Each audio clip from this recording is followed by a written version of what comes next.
Week மேலேயே என்ன சொல்லிட்டாங்கன்னா, தர்ஷிகா வந்து பவித்ராவை வந்து ஓவர் ஷேடோ பண்றா, அதனால பவி தெரிய மாட்டேங்கிறா அப்படின்னு நிறைய சொல்லிட்டாங்க. சோ நம்மளால நம்மளோட ஃப்ரெண்டோட கேம் அஃபெக்ட் ஆகக்கூடாதுன்னு நினைச்சுதான் நானும் அவளும் யோசிச்ச விஷயம் தான். என்னாலும் உன் கேம் அஃபெக்ட் ஆகக்கூடாது, அவளால என் கேம் அஃபெக்ட் ஆகக்கூடாது. என்னதான் டிஸ்டன்ஸ்ல இருந்தாலுமே ஃப்ரெண்ட்ஸ்னா பேசிக்கிட்டாதான் ஃப்ரெண்ட்ஸ், அப்படி கிடையாது இல்லையா? என்னைக்குமே என்னோட சப்போர்ட் அவளுக்கு எப்பவுமே இருந்துட்டே தான் இருக்கும்.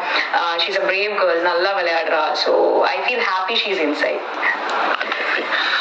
அந்த கேமை பார்த்ததுக்கும் உள்ள இருக்கும் போது இருந்த புரிதலை வச்சுதான் சொல்லணும்னா, தீபகண்ணா is playing really good.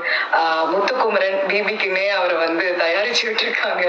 So Muthukumaran, Manjari technically very good அந்த கேம் வந்து புரிஞ்சுக்கிறதுல. Jack very strong person.